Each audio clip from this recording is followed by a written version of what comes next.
بسم اللہ الرحمن الرحیم۔ السلام علیکم دوستو، پارٹ 4 میں آپ نے سنا حضور پاک صلی اللہ تعالیٰ علیہ وسلم کے چاہنے والوں پر کس طرح ظلم کے پہاڑ توڑے گئے، اور حضرت ابوبکر صدیق رضی اللہ تعالیٰ عنہ پر بھی کس طرح ظلم کیا گیا۔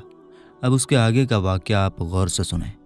حضور پاک صلی اللہ تعالیٰ علیہ وسلم نے جب اپنے نبی ہونے کا اعلان فرمایا تو اس کے چھٹے سال حضرت حمزہ اور حضرت عمر رضی اللہ تعالیٰ عنہ دو ایسی ہستیوں نے اسلام قبول کر لیا جن سے نہ صرف اسلام کا جھنڈا اونچا ہوا بلکہ مسلمانوں کے حوصلے اور عزت بھی بڑھ گئی۔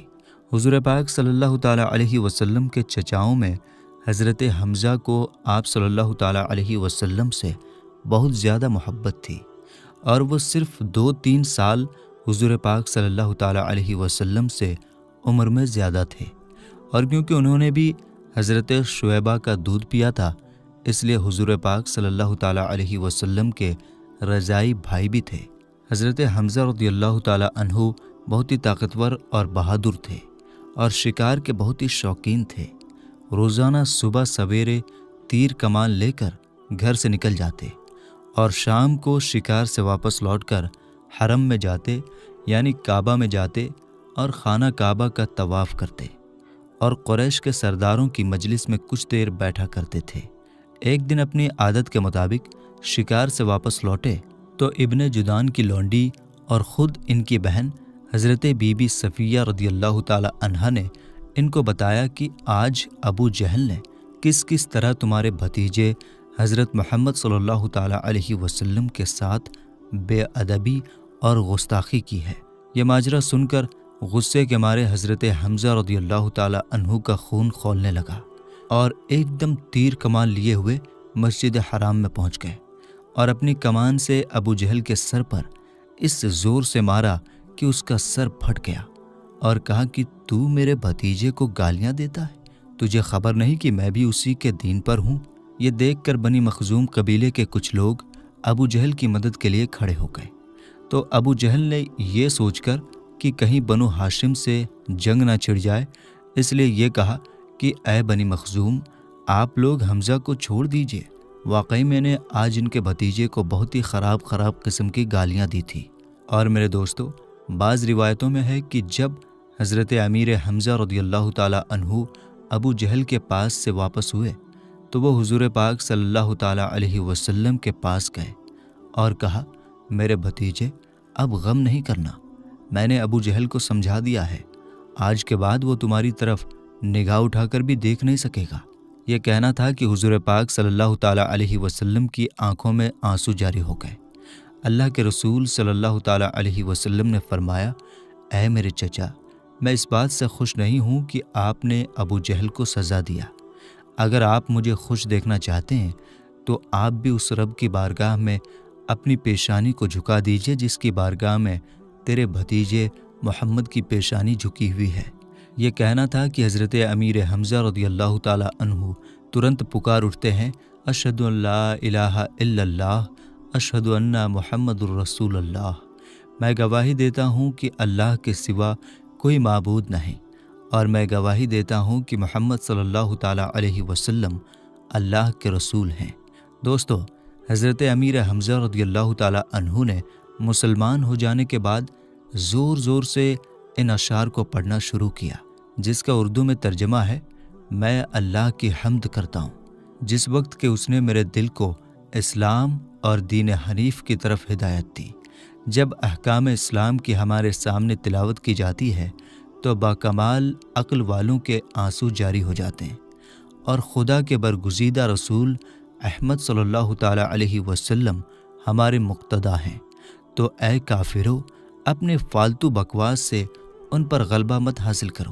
آخری شعر انہوں نے پڑھا جس کا ترجمہ ہے، خدا کی قسم ہم انہیں قوم کفار کے سپرد نہیں کریں گے، یعنی محمد صلی اللہ تعالیٰ علیہ وسلم کو کافروں کے حوالے نہیں کریں گے، حالانکہ ابھی تک ہم نے ان کافروں کے ساتھ تلواروں کے ذریعے فیصلہ نہیں کیا ہے۔ میرے دوستو، حضرت حمزہ رضی اللہ تعالیٰ عنہ کے اسلام لانے کے بعد تیسرے ہی دن حضرت عمر رضی اللہ تعالیٰ عنہ نے بھی اسلام قبول کر لیا۔ آپ رضی اللہ تعالیٰ عنہ کے اسلام لانے کے بارے میں بہت ساری روایات ہیں۔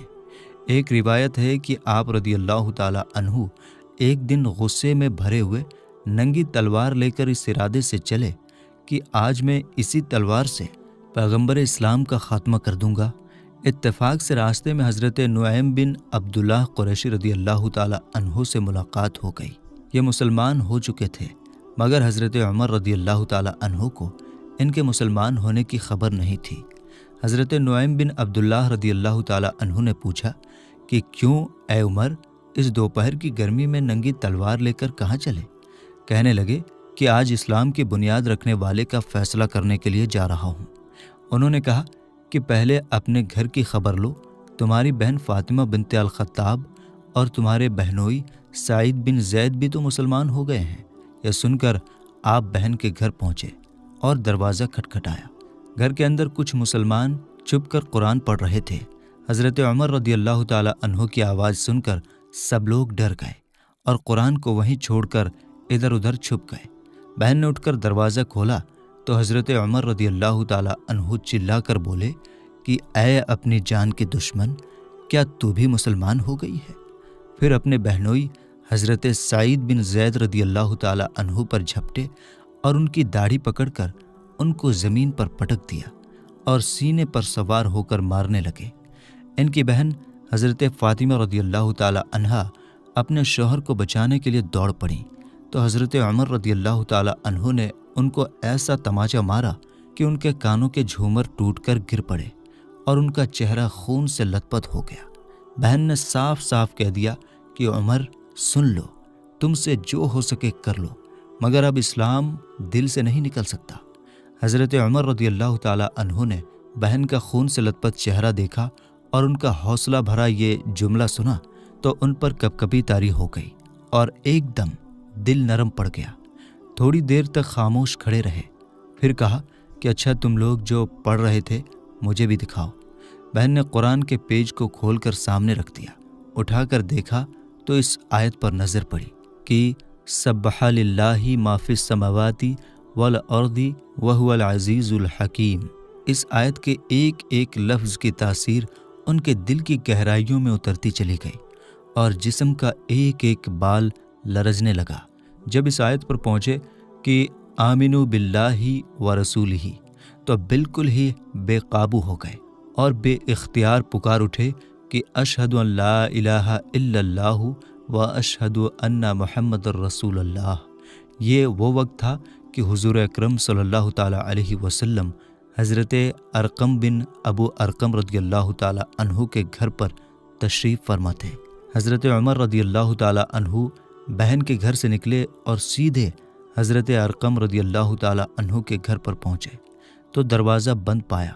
کنڈی بجائی، اندر کے لوگوں نے دروازے کے سوراخ سے جھانک کر دیکھا تو حضرت عمر رضی اللہ تعالیٰ عنہ ننگی تلوار لیے کھڑے تھے۔ لوگ گھبرا گئے اور کسی میں دروازہ کھولنے کی ہمت نہیں ہوئی، مگر حضرت حمزہ رضی اللہ تعالیٰ عنہ نے بلند آواز سے فرمایا کہ دروازہ کھول دو اور اندر آنے دو، اگر نیک نیتی کے ساتھ آیا ہے تو اس کا سواگت کیا جائے گا، ورنہ اسی کی تلوار سے اس کی گردن اڑا دی جائے گی۔ حضرت عمر رضی اللہ تعالیٰ عنہ نے اندر قدم رکھا تو حضور پاک صلی اللہ تعالیٰ علیہ وسلم نے خود آگے بڑھ کر حضرت عمر رضی اللہ تعالیٰ عنہ کا ہاتھ پکڑا اور فرمایا کہ اے خطاب کے بیٹے، تو مسلمان ہو جا، آخر تو کب تک مجھ سے لڑتا رہے گا؟ حضرت عمر رضی اللہ تعالیٰ عنہ نے بلند آواز میں کلمہ پڑھا۔ حضور پاک صلی اللہ تعالیٰ علیہ وسلم نے خوشی کے مارے نعرے تکبیر بلند فرمایا اور وہاں موجود تمام لوگوں نے اس زور سے اللہ اکبر کا نعرہ لگایا کہ مکہ کی پہاڑیاں گونج اٹھیں۔ پھر حضرت عمر رضی اللہ تعالیٰ عنہ کہنے لگے کہ یا رسول اللہ صلی اللہ تعالیٰ علیہ وسلم، یہ چھپ چھپ کر خدا کی عبادت کرنے کے کیا مطلب؟ اٹھیے، ہم کعبے میں چل کر اعلانیہ طور پر خدا کی عبادت کریں گے، اور خدا کی قسم میں کفر کی حالت میں جن جن مجلسوں میں بیٹھ کر اسلام کی مخالفت کرتا رہا ہوں، یعنی اسلام کی برائیاں کرتا رہا ہوں، اب ان تمام مجلس میں اپنے مسلمان ہونے کا اعلان کروں گا۔ پھر حضور پاک صلی اللہ تعالیٰ علیہ وسلم صحابہ کی جماعت کو لے کر 2 لائن میں روانہ ہوئے۔ ایک لائن کے آگے آگے حضرت حمزہ رضی اللہ تعالیٰ عنہ چل رہے تھے اور دوسری لائن کے آگے آگے حضرت عمر رضی اللہ تعالی عنہ چل رہے تھے۔ اس شان سے مسجد حرام میں داخل ہوئے اور نماز ادا کی، اور حضرت عمر رضی اللہ تعالی عنہ نے حرم کعبہ میں کافروں کے سامنے اپنے مسلمان ہونے کا اعلان کیا۔ یہ سنتے ہی ہر طرف کے کفار دوڑ پڑے اور حضرت عمر رضی اللہ تعالی عنہ کو مارنے لگے، اور حضرت عمر رضی اللہ تعالی عنہ بھی ان لوگوں سے لڑنے لگے۔ ایک ہنگامہ کھڑا ہو گیا۔ اتنے میں حضرت عمر رضی اللہ تعالی عنہ کا ماموں ابو جہل آ گیا۔ اس نے پوچھا کہ یہ ہنگامہ کیسا ہے؟ لوگوں نے بتایا کہ حضرت عمر رضی اللہ تعالی عنہ مسلمان ہو گئے ہیں، اس لیے لوگ غصہ ہو کر ان پر حملہ کر رہے ہیں۔ یہ سن کر ابو جہل نے حتیم کعبہ میں کھڑے ہو کر اپنے ہاتھ سے اشارہ کر کے اعلان کر دیا کہ میں نے اپنے بھانجے عمر کی حفاظت کی ذمہ داری لے لی۔ ابو جہل کا یہ اعلان سن کر سب لوگ ہٹ گئے۔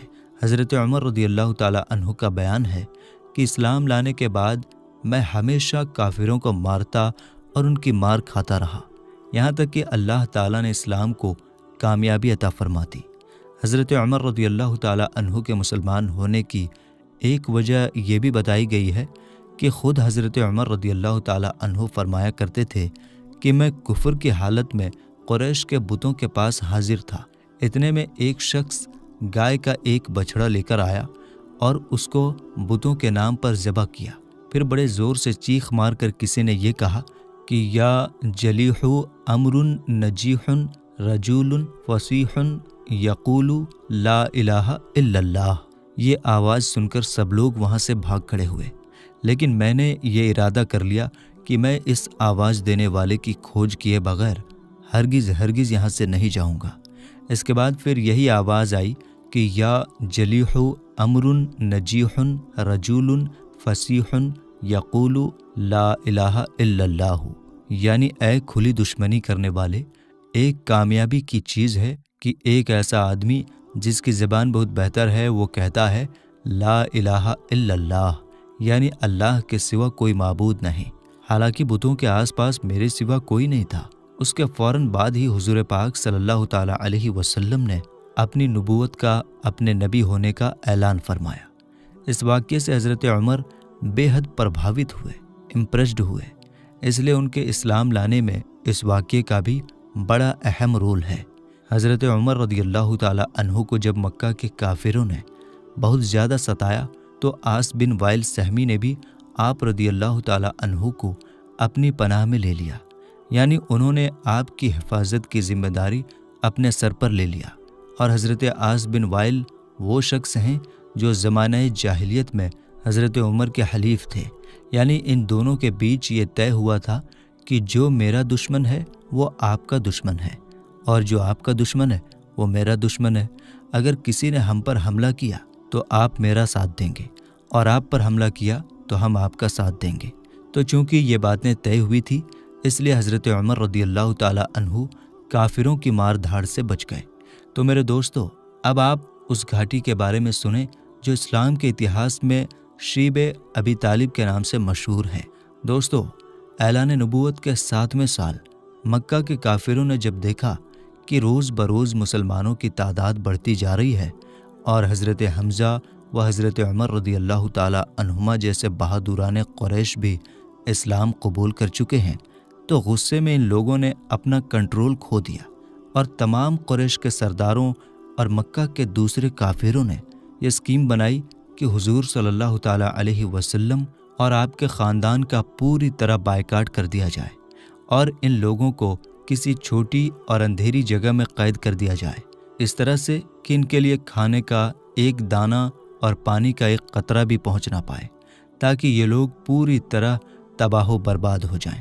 چنانچہ اس خوفناک مشورے کے حساب سے قریش کے تمام قبیلوں نے آپس میں یہ طے کیا کہ جب تک بنو ہاشم کے خاندان والے حضور پاک صلی اللہ تعالی علیہ وسلم کو قتل کے لیے ہمارے حوالے نہ کر دیں، کوئی بھی شخص خاندان بنو ہاشم سے شادی بیاہ نہ کرے، کوئی شخص ان لوگوں کے ہاتھ کسی قسم کے سامان نہ بیچے نہ خریدے، کوئی شخص ان لوگوں سے میل جول بات ملاقات نہ کرے، کوئی شخص ان لوگوں کے پاس کھانے پینے کا کوئی سامان نہ جانے دے۔